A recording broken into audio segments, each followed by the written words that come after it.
You may have seen a jig made like this before, and I guess the first time I made a jig like this for my table saw was 35 years ago.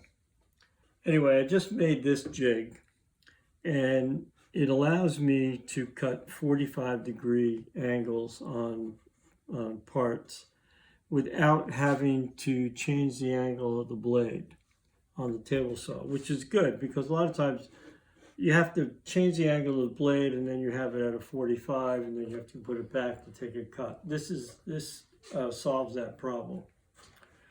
It simply holds the piece of wood at 45 degrees.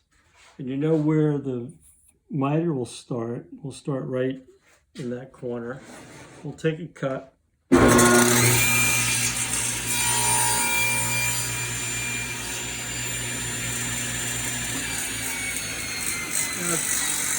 Gives you a really nice 45. You might say, well, you could do this on the chop saw. You could do this with a miter gauge. It gets a little harder when the pieces become wider. Now this back fence, I can remove this back fence and get it even wider. But we can take another cut.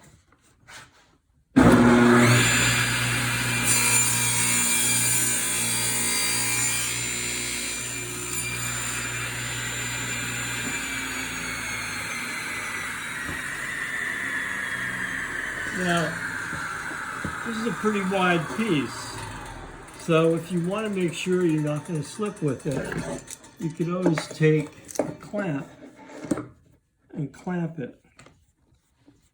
It has different slots for clamping, which is nice.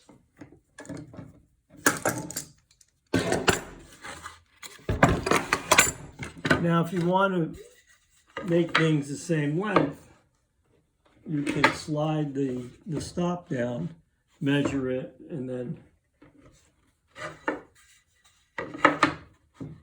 you can make things to